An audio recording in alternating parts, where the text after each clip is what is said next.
हाँ तो बेटा, आज हम चालू करेंगे चैप्टर नंबर 3। कौन सा? Chapter number 3। नाम क्या है? धातु एवं अधातु। नाम क्या है? धातु एवं अधातु। ठीक है, इन्हीं के बारे में जानेंगे। आज का जो लेक्चर है इसमें अपन देखेंगे इनके गुण, धातु और अधातु के क्या क्या तुम्हारे गुण हो सकते हैं। अगर मैं एक साइड लिख दूँ धातु और दूसरी साइड लिख दूँ अधातु बिना समय बर्बाद किए हुए, तो मैं इनके गुणों की चर्चा कुछ करना चाहूँगा। तो किस प्रकार करूँगा? सबसे पहला जो गुण होता है वो होता है आघात वर्धनीयता। हिंदी अगर तुमको सही नहीं मिले तो इतना ध्यान मत देना, क्योंकि थोड़ा मुश्किल होती है हिंदी लिखने में। ठीक है, पहला गुण है अपना आघात वर्धनीयता। आघात वर्धनीयता का मतलब क्या है? आघात का मतलब होता है चोट देना। आघात मतलब किसी को आघात या पीटना। तो आघात वर्धनीयता का मतलब यानी कि धातु कौन होते हैं? धातु वे होते हैं जिनको पीट पीट कर पतली चादर के रूप में, पीट कर पतली चादर के रूप में बदल दिया जाता है। वो सारे क्या होते हैं? धातु। लेकिन क्या अधातुओं में ये गुण पाया जाता है? नहीं, क्योंकि अधातु मैक्सिमम अधिकतम अधातुएं जो होती है वो क्या होती है? तुम्हारी गैस होती है। तो धातुओं में ही केवल क्या पाया जाता है? गुण। गैसों को तुम पीट कर चौड़ा या पतला नहीं कर सकते हैं।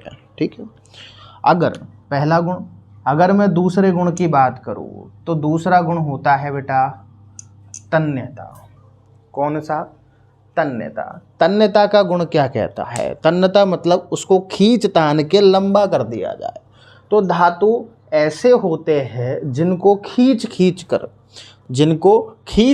कर लंबा कर दिया जाए, उनको क्या बोलते हैं अपन? धातु। जाहिर सी बात है धातुओं को क्या करते हैं? खींच कर लंबा। लेकिन क्या अधातु को कर सकते हैं? नहीं। क्यों? मैक्सिमम अधातु क्या रहती है तुम्हारी? गैस। गैस के साथ तुम कैसे छेड़छाड़ कर लोगे बेटा? कैसे उनको लंबा कर दोगे? कैसे उनको पतला कर दोगे? संभव नहीं है। तो कौन सा गुण होता है इनमें? तन्यता का। तन्यता से अगर मेरे को एक बात याद आई तो मैं तुमको बता दूं कि तन्यता, सबसे ज़्यादा तन्यता किसमें होती है? सोने में। किसमें? सोने में। सोने मतलब स्लीपिंग वाला सोना नहीं, गोल्ड। किसमें होती है? गोल्ड में। सोना मतलब गोल्ड में। गोल्ड को ही सबसे ज़्यादा खींच कर लंबा किया जा सकता है। ऐसा एक डेटा आता है कि 1 ग्राम सोने को 1 से 2 किलोमीटर तक लंबा खींच कर किया जा सकता है। ऐसा आता है क्या? डेटा। ठीक है, तीसरे गुण की अगर मैं बात करूं तो तीसरा गुण होता है तुम्हारा ध्वनिकता। कौन सा गुण होता है? ध्वनिकता। ध्वनिकता, सोनोरस। ध्वनिकता मतलब जब धातुओं पर अपन चोट मारेंगे, जब धातुओं को अपन पीटेंगे, तो पीटने पर उनसे क्या उत्पन्न होगी? ध्वनि। क्या उत्पन्न होगी? ध्वनि। तो ऐसे को क्या कहते हैं अपन? धातु। लेकिन क्या गैसों को पीट कर ध्वनि उत्पन्न की जा सकती है? नहीं। तो गैसों में ये गुण नहीं पाया जाता है। चौथा गुण की अगर मैं बात करूं तो चौथा गुण होता है तुम्हारा धात्विक चमक। क्योंकि धातु जो है दिखती तो है, देखने में क्या है? ठोस है। तो जाहिर सी बात है धातु जो है वो चमकदार होती है। धातु कैसी होती है? चमकदार। लेकिन अधातु नहीं होती, क्योंकि ये गैस होती है। तो जाहिर सी बात है गैस कैसे चमकदार हो सकती है? तो कुछ ये गुण हैं जो कि धातु और अधातु को क्या करते हैं? एक दूसरे से अलग करने का काम करते हैं। तो अगर मैं धातु की परिभाषा देना चाहूँ तो किस प्रकार दूंगा? ऐसे पदार्थ जिनमें आघात वर्धनीयता, तन्यता, ध्वनिकता और धात्विक चमक पाई जाती है एवं वो ठोस होते हैं, उन सब को क्या कहते हैं? धातु कहा जाता है। और जिनमें इनमें से कोई सा गुण नहीं होता है तथा वो ठोस नहीं होते हैं, उनको क्या कह देते हैं अपन? अधातु कह देते हैं। अब तुमको धातु और अधातु में एक जनरल डिफरेंस जो है वो तुमको एक समझ में आया होगा। ठीक है, अब यहाँ पर ये बात तो होने के बाद एक बात और आती है, अपवाद। क्या बात आती है तुम्हारी?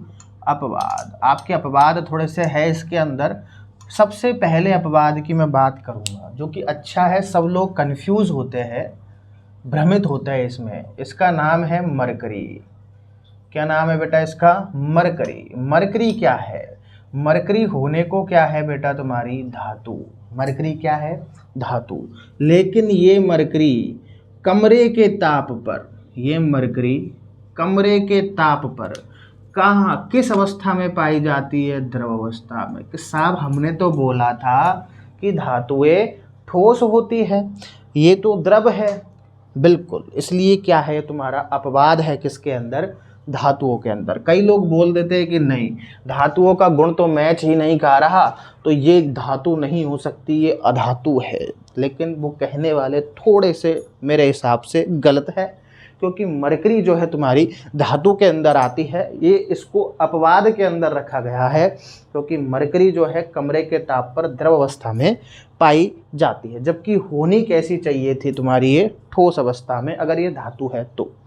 धातु तो है लेकिन पाई कहाँ जाती है? द्रव अवस्था में। इसलिए इसको क्या बोला गया है बेटा? यहाँ पर अपवाद बोला गया है। दूसरी चीज मैं तुमको बताऊं, धातु के गलनांक और क्वथनांक। अगर मैं यहाँ पर लिखूं धातु के गलनांक एंड क्वथनांक, गलनांक क्वथनांक आई होप तुम जानते होंगे। ऐसा कम से कम तापमान जिस पर वस्तुएं पिघलना स्टार्ट हो जाती है, मेल्ट होना, उसको गलनांक, और ऐसा कम से कम तापमान जिस पे वस्तुएं जो होती है, पदार्थ जो होते हैं वो उबलना स्टार्ट हो जाते हैं, उसको क्या बोलते हैं? क्वथनांक। तो धातु के लिए ये दोनों ही क्या होते हैं? गलनांक और क्वथनांक उच्च होते हैं।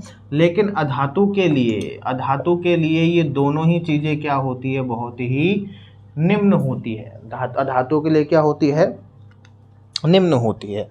अब देखो मैंने क्या बोला, धातु के लिए गलनांक और क्वथनांक क्या होते हैं तुम्हारे? उच्च।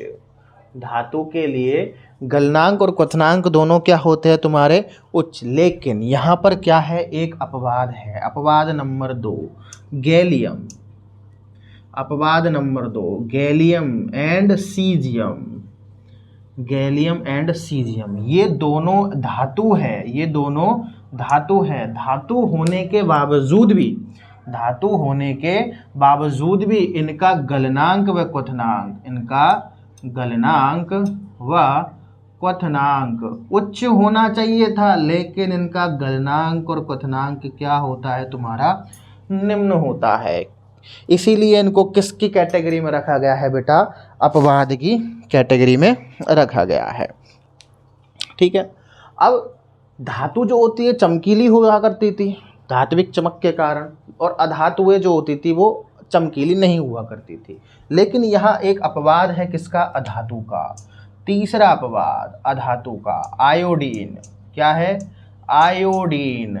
आयोडीन जो होती है तुम्हारी अधातु है। आयोडीन क्या है तुम्हारी? अधातु है। तो जाहिर सी बात है इसको चमकदार नहीं होना चाहिए था, लेकिन अधातु होने के बावजूद भी ये क्या होती है तुम्हारी?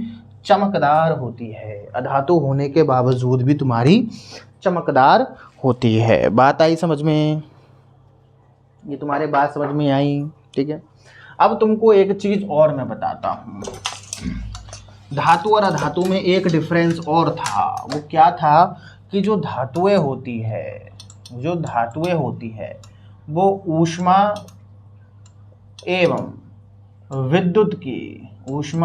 विद्युत की सुचालक होती है। यानी कि इनमें ऊष्मा और विद्युत बहुत ही अच्छे तरीके से सुचारू रूप से क्या करते हैं? बहते हैं या परिवहन करते हैं। और अगर मैं यहाँ पर अधातु की बात करूँ तो यह ऊष्मा एवं विद्युत की क्या होती है तुम्हारी? कुचालक। क्या होती है तुम्हारी? कुचालक। यानी कि यहाँ पर ऊष्मा और विद्युत बहुत आसानी से परिवहन नहीं करते। बोले तो अधातु में करंट भी नहीं आएगा, तो धातुएं गर्म भी नहीं होगी। ऊष्मा का सुचालक होना मतलब तापमान, ऊष्मा मतलब तापमान, विद्युत मतलब करंट होता है। ठीक है। अब अगर मैं बात करूं धातुओं में ऐसी कौन सी धातु है जो सुचालक होती है बहुत ही अच्छे रूप से, धातुओं में ऐसी कौन सी धातु है जो सुचालक होती है अच्छे रूप से, वो है Ag और कॉपर। ये दोनों चीज़ें याद रखना। सबसे अधिक सुचालक धातु विद्युत एवं ऊष्मा की सबसे अच्छी सुचालक धातुएं कौन होती है, Ag और कॉपर, यानी कि चांदी और क्या होती है बेटा तुम्हारी, कॉपर होती है, चांदी और कॉपर होती है। बात आई समझ में। अब बात कुछ ऐसी है, अपन ने बोला कि धातुएं सुचालक होती हैं, लेकिन अपवाद धातुएं सुचालक होती है लेकिन अपवाद मरकरी एवं लेड, इन दोनों को क्या बोलते हैं, मरकरी एंड लेड। ये मरकरी और लेड दोनों क्या है, ये दोनों ही क्या है बेटा तुम्हारी धातुएं है। तो इनको सुचालक होना चाहिए था, क्योंकि धातु तो ऊष्मा और विद्युत की सुचालक होती है, लेकिन नहीं, ये होती है क्या तुम्हारी कुचालक। क्या होती है तुम्हारी कुचालक। तो अपवाद इसमें भी याद रखना, मरकरी और लेड दोनों ही क्या होती है तुम्हारी कुचालक होती है। ठीक है। अब अपन ने बोला कि जो अधातु है वो तुम्हारी लगभग क्या होती है तुम्हारी गैस होती है, लगभग तुम्हारी गैस होती है। लेकिन मैं अगर एक और अपवाद की बात करूं और वो अपवाद का नाम है Br, अपवाद का नाम है Br, ब्रोमीन क्या होनी है तुम्हारी अधातु।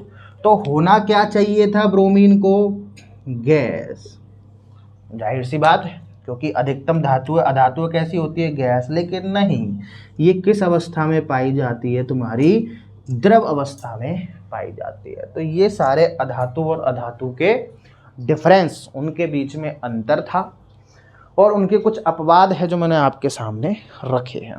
ठीक है। इसके आगे का नेक्स्ट लेक्चर में कंटिन्यू करेंगे।